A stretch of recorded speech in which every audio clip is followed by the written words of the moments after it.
السلام علیکم ورحمۃ اللہ وبرکاتہ۔ آج ہم موجود ہیں مفتی شہباز حنفی صاحب کے ساتھ، آپ کے سوالات کے ساتھ جو آپ نے سوالات ہمیں دیے تھے۔ اس میں سے ایک بہت اہم سوال جو ہر سال ان دنوں میں عوام الناس کے اندر اٹھایا جاتا ہے، اٹھتا نہیں بلکہ اٹھایا جاتا ہے، وہ یہ ہے کہ کیا کٹے کی قربانی جائز ہے یا نہیں جائز۔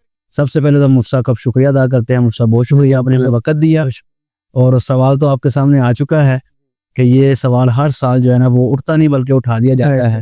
تو عوام الناس کی قرآن و سنت کی روشنی میں رہنمائی فرمائیں کہ کٹے کی قربانی جائز۔ جس نے نہیں مانا اس نے تو قرآن و حدیث کو سمجھ کبھی نہیں۔ جی ایسے جس نے ماننا ہے، آپ ایک دو دلائل بھی دیں گے، وہ بات مانگے۔ تو قرآن و حدیث کی روشنی میں عوام الناس کو بتائیں کہ کٹے کی قربانی جائز ہے کہ ناجائز۔ بسم اللہ الرحمن الرحیم۔ جی آپ نے بڑا اہم سوال ہے، آپ کا بہت شکریہ۔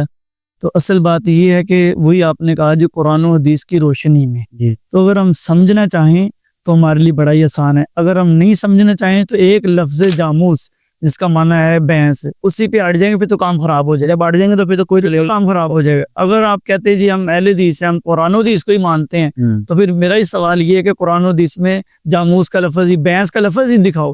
جب آپ بھینس کا لفظ ہی دکھا نہیں سکتے تو پھر اس کی سال کھاتے کیوں؟ پھر اس کو کھاتے کیوں، اس کا دودھ کیوں، سارے معاملات اس میں آ جاتے ہیں۔ بات اصل میں یہ ہے، ذرا سمجھنے کی ہے کہ قرآن پاک میں 4 جانور اور اس کے اگر مادہ بھی لگا لے تو 8 بن گئے۔ 8 جانوروں کی قربانی کے متعلق قرآن نے فرمایا۔ ٹھیک ہے، اس کے علاوہ حلال، یہ نہیں کہہ دے کہ صرف یہی حلال ہے، یہ بھی فرمایا اور بھی حلال ہے۔ احلت لکم بہیمۃ الانعام، یہ لفظ بہیمۃ الانعام یہاں سورہ مائدہ میں بھی آ گیا۔ اور اسی طرح قربانی میں اور بھی جانور فرمائے ہیں۔ قرآن کی یہ تشریح ہوتی ہے، ایک جگہ ساری بات مکمل نہیں ہو جاتی، کبھی کسی آیت میں کبھی کسی آیت میں دوسری بات قرآن ہے نا، ایک آیت کو دوسری آیت کر دیتے ہیں۔ تو ہم قرآن سے دکھا رہے ہیں۔ سورہ حج آیت ہے وَلِكُلِّ أُمَّةٍ جَعَلْنَا مَنسَكًا، منسک معنی قربانی ہے۔ ہم نے ہر امت کو قربانی کے لیے جو جانور دیا جائے وہ کیا ہے؟ منسک لِيَذْكُرُوا اسْمَ اللَّهِ عَلَىٰ مَا رَزَقَهُم مِّن بَهِيمَةِ الْأَنْعَامِ، کہ اس پہ اللہ کا نام لے کر جو اللہ نے آپ کو جانور دیا ہے بہیمۃ الانعام میں سے ہونا چاہیے۔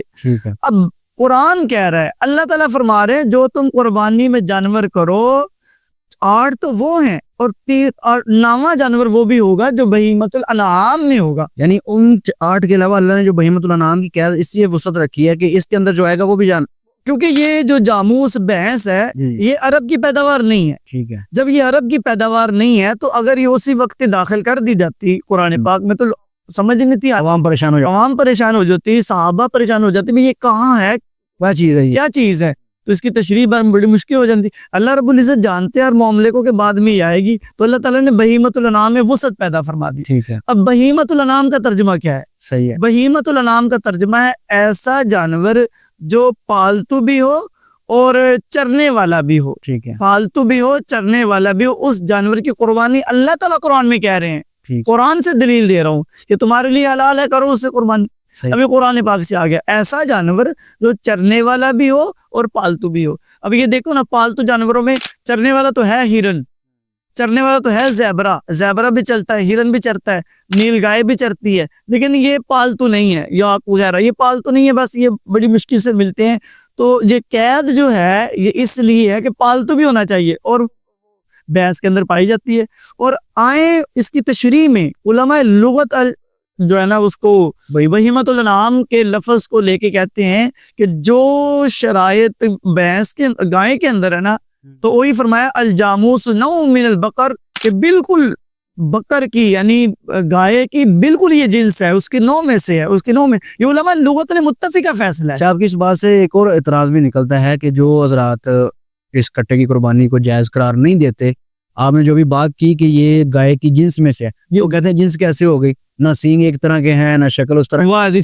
یہ دیکھو کتنی یہ بات اچھی نہیں ہے کہ سینگ ایک طرح کے نہیں ہے، تو پھر گایوں میں بھی فرق ہے، ان کی جنسوں میں فرق ہے، ان کی نسلوں میں فرق ہے، تو ان کا بھی مختلف ہو گیا۔ تو پھر یہ اڑنے والی بات ہے، تو پھر موسیٰ علیہ السلام کی قوم کی طرح اڑ لیں کہ بھئی وہ کیسی ہونی چاہیے گائے، یہ ہونی چاہیے، وہ یہ کوئی دلیل نہیں بنتی، یہ کوئی بات نہیں بنتی، یہ ویسے کر دی ہے۔ تو علماء لغت نے بالکل وہی چیز یعنی جو گائے ہے وہی چیز فرمایا کہ نوع من البقر، یہ بالکل گائے کی جنس میں سے ہے۔ آئیں علماء محدثین میں سے، علماء محدثین نے جب زکوٰۃ کی وہ حدیث کے حوالے سے کہ جی زکوٰۃ گائے میں آئے گی، اتنی آئے گی، جو نصاب مقرر کیا ہے، سب کا متفقہ فیصلہ ہے کہ وہی نصاب بھینس میں بھی چلے گا، ٹھیک ہے. اور بھینس کے حلال علماء اہل حدیث کا بھی اس پہ فیصلہ اتفاق ہے. علماء اہل حدیث کا بھی اس پہ وہ زکوٰۃ لیتے ہیں زکوٰۃ لیتے ہیں، زکوٰۃ کے بارے بھی لیتے ہیں لیکن قربانی نہیں کرتے. قربانی نہیں کرنی. زکوٰۃ کی باری میں زکوٰۃ کا بھی نصاب چلے گا، پھر دودھ کی باری میں گائے کی طرح دودھ بھی اس کا چلے گا، پھر کٹے کے گوشت بھی ہم کھائیں گے. اور جناب بیاہ شادیوں میں بھی کٹا خوب ہونا چاہیے اور مزہ دار ہونا چاہیے. پھر لسی، دودھ، دہی اور مکھن اور گھی، یہ سارا کچھ ہم کھاتے ہیں، سارا کچھ کرتے ہیں. یہ سارا جو حلال ہوا ہے بہیمۃ الانعام کی تشریح کی وجہ سے ہوا ہے. تو جب یہ سب کچھ حلال ہو گیا ہے تو پھر قربانی کیوں حرام ہو گئی؟ بات سمجھ رہے ہیں؟ حدیث مبارکہ میں باقاعدہ منع فرمایا گیا کہ ایسا جانور جو کچلی والا ہو، جس کے 2 دانت آگے ہوں، یعنی ذو نابن، کچلی والا جانور جس کے 2 لمبے دانت ہوں اور وہ شکار کرنے والا جانور ہو، فرمایا یہ جانور تمہارے لیے حرام ہے، حدیث میں آیا. تو اب بھینس کو اس کے متعلقہ دیکھ لیں. یعنی میں نے پہلے قرآن کی دلیل پیش کی، اب حدیث کی طرف آ جائے. حدیث میں صرف ایک ہی حدیث ہے، فرمایا کہ ایسا جانور تمہارے لیے حرام ہے کہ جو کچلی والا ہو. ٹھیک ہے. جو کچلی والا نہیں ہے وہ تمہارے لیے حلال ہے. ٹھیک ہے. اب یہ دیکھیں کہ آپ بھینس کے اندر وہ 2 دانت ایسے نہیں ہیں جو بالکل سامنے شیر کی طرح ہے یا چیتے کی طرح ہے یا کتے کی طرح ہے، وہ نہیں ہے. تو کوئی ایسی نہ حدیث کے حوالے سے کوئی ممنوع ہے نہ قرآن کے حوالے سے کوئی منع کیا گیا ہے، تو کس بات پہ منع کر رہے ہیں؟ پھر مزے کی بات یہ ہے کہ علماء امت کا اجماع رہا ہے. اجماع رہا ہے. ٹھیک. علماء امت کا، چاروں ائمہ کا اجماع رہا ہے، پھر پوری امت کا اجماع چلا آ رہا ہے.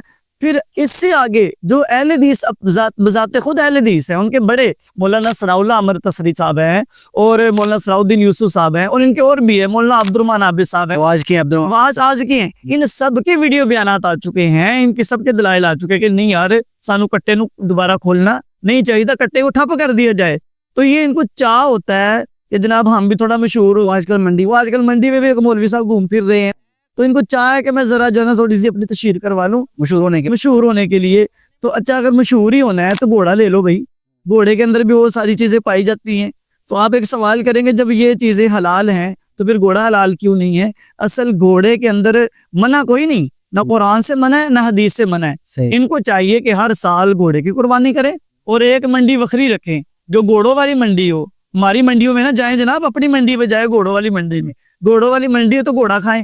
تو یہ کوئی مشکل نہیں، میں نے قرآن بھی پیش کر دیا، حدیث بھی پیش کر دی اور علماء امت کا اجماع بھی پیش کر دیا. ان کے علماء سے بھی دلائل پیش. اب علماء امت کی اجماع آ جانے کے بعد بھی کہ جو اپنی مرضی کرے تو پھر حدیث مبارکہ اس پہ فٹ ہوگی نا کہ نبی مکرم صلی اللہ علیہ وسلم نے فرمایا کہ قرب قیامت ایسے لوگ آئیں گے جو ایسی باتیں قرآن و حدیث سے نکال کے پیش کریں گے جو تمہارے آباء و اجداد نے بھی سنی نہیں ہوں گی. تو ہمارے آباء و اجداد نے نہیں سنی، ہمارے آباء و اجداد کہتے آ رہے ہیں کہ بھینس کی قربانی جائز ہے، بھینس کی قربانی جائز ہے، اور یہ آ کے کہ نیا صدی کے اندر آگے انہوں نے جناب کا اصل نا یہ نیا دور پیدا ہو رہا ہے نا، جدت پیدا ہو رہی. تو ہم کہتے ہیں اگر تم نے جدت ڈالنی ہے اصول یاد رکھنا.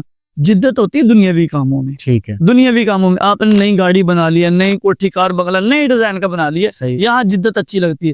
دین کے معاملے میں جدت نہیں ہوتی، دین پرانا ہی ٹھیک ہے.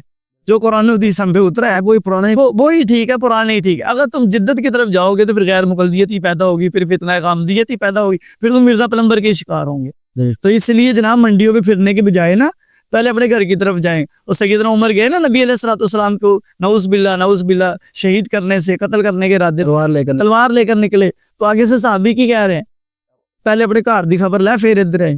تو اس لیے حضرت عمر واپس لوٹ آئے نا، تو میں تمہیں وہاں سے دلیل دے رہا ہوں، یعنی حدیث سے دلیل دے رہا ہوں. آپ کے بڑے مان گئے، میں تمہیں حدیث سے دلیل دے رہا ہوں کہ جناب منڈی چھوڑیں، آپ منڈی سے باہر آئیں اور اپنے گھر کی طرف جائیں اور جا کر اپنے علماء سے پوچھیں کہ بھی آپ لوگوں نے کیوں بھینس کی قربانی جائز کرا. بالکل صحیح جی، یہ بات ہے. اللہ رب العزت سمجھنے کی توفیق عطا.